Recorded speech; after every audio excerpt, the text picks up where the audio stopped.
Hi everyone, it's Terry here from nutsaboutsstamping.com. I'm back today with another Sundays with Sizzix project idea. This week I'm going to show you how to create a beautiful Thanksgiving card idea. When I designed this idea in my head, I thought it would be great to use the Colorful Seasons stamp set with the bundle of framelits that goes with it, and I'll show you that in a minute. But the other thing that caught my eye was the All Things Thanks stamp set, which has thanks for joining us as one of the images. And I thought, wouldn't it be nice when I'm hosting Thanksgiving dinner to have a card at every person's table setting, just to thank them for joining us all for Thanksgiving dinner. So let's see how this idea works. I'm going to have a card base that's crumb cake. I think this is a lovely fall color. I've cut it 8.5 by 5.5 and I've scored it at the 4 1/4 mark, and my card is going to be landscape. Now I'm going to create a bunch of elements to go on this card, so let's do that next. I have a scrap piece of Very Vanilla, and I've got two of the images from the Colorful Seasons stamp set. And because I want fall colors, I'm going to use pumpkin pie. And recently, I think it was on a Facebook Live, I showed you how to do two-step stamping, and this stamp is perfect to practice that. So I'm going to ink up my image using pumpkin pie, but I want to use generational stamping. So I'm going to stamp off, and then I'm going to stamp on to my cardstock because I want a lighter tone than the original.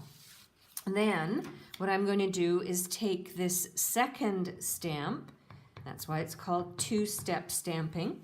I'm going to ink it up with the pumpkin pie, and I'm going to try and stamp directly on. Yeah, it worked pretty well. So you can see that the second stamp that I didn't stamp off, so it looks like it's darker, but it's the same pumpkin pie color. It's just not full strength for the first stamp, but the second stamp it was full strength. Now the other thing I'm going to do is bring in a scrap piece of crumb cake and do a little bit of stamping, and then we'll go to the die cut. I've got the Thanks for Joining Us stamp. I'm going to ink it up using Cajun Craze, and I'm going to stamp it on this scrap piece of crumb cake cardstock. And then I'm going to bring in my Big Shot, and I'm going to start with the magnetic platform, the bottom standard cutting pad, like so. I'm going to put my leaf that I have stamped on, and then I have the Seasonal Layers Thinlits dies, and there is a leaf image that fits perfectly with what I've stamped. And then I am going to bring in a scrap piece of Cajun Craze, and I'm also going to use my Layering Ovals Framelits dies. I have a scallop die, and then I've got my phrase. Let's see if I can move this over a bit.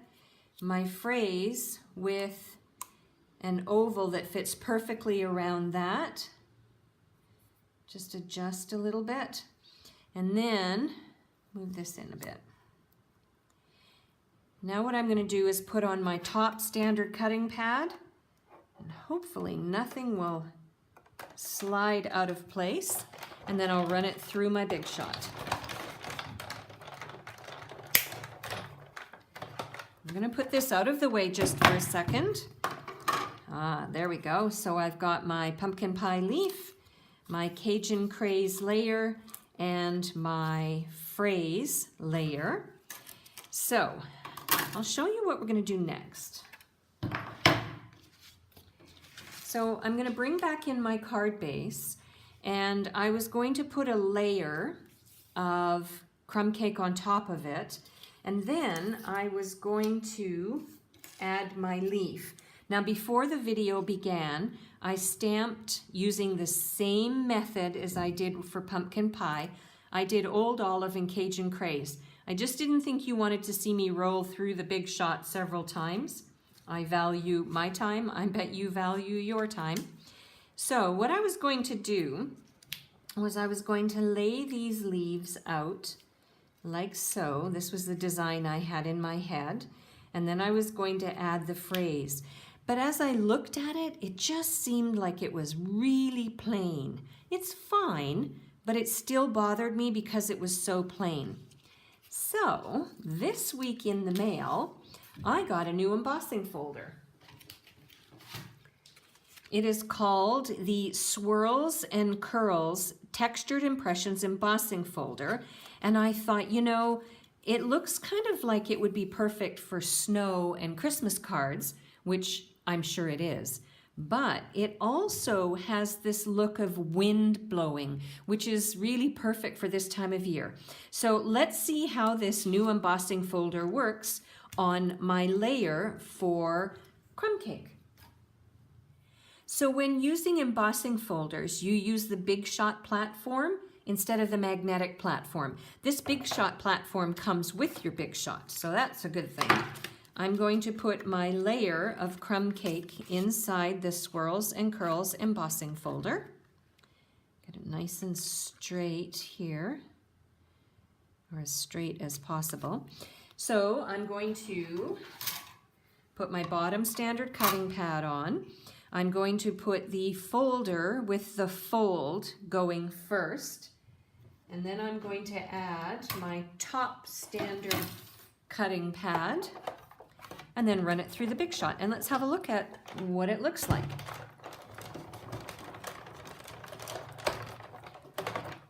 See if this will be a good match for this card. Look at that. Isn't that cool? That is a lovely embossing folder. It's not a dynamic embossing folder, but it embosses really deeply. This is the innie side and this is the outie side.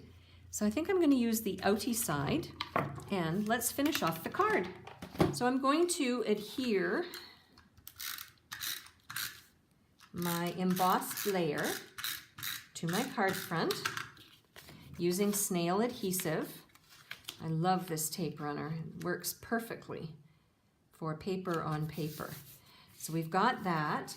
Now I'm going to use snail, and I'm going to adhere my phrase layer onto the Cajun Craze layer. And maybe let's bring in the leaves. Lay them out a little bit. So I want my thanks here. So I could have my leaf looking like they're tumbling across the page like so. So let's add those to the card front using some Stampin' Dimensional on each one should be good.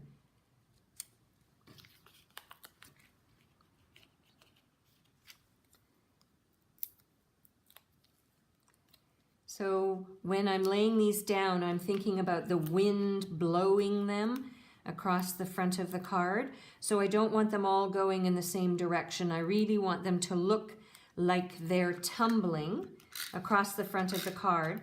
And then I'm going to add my phrase. I'm going to move it up a little bit. I don't want it to be really at the bottom. I want to feature it so that it is as prominent and as noticeable as the leaves tumbling across the card. Now, if I wanted to add a few additional details, I could look at my embellishments packs and see if there were some embellishments, or maybe some linen thread or some coordinating ribbon that I could add as a bow across the top, or maybe a layer underneath the phrase. I'm happy the way my card is, especially if I'm going to make several of them. I don't want to have too many details. so that I don't add more time and trouble to get ready for Thanksgiving. I hope you enjoyed this card. If you did, please click the like button and don't forget to subscribe to my YouTube channel. I publish a video every week with a new idea for you to try at home. If you want a complete list of everything I used and the measurements for all of the layers, please visit my blog. That's where I'll have all those details. www.nutsaboutstamping.com. There will also be a Shop Now button over on my blog, so that if you want to place an order for the products I used to make this card, you can do that by shopping at my online store. I'm Terry. I am Nuts About Stamping. I'll see you soon. Bye for now.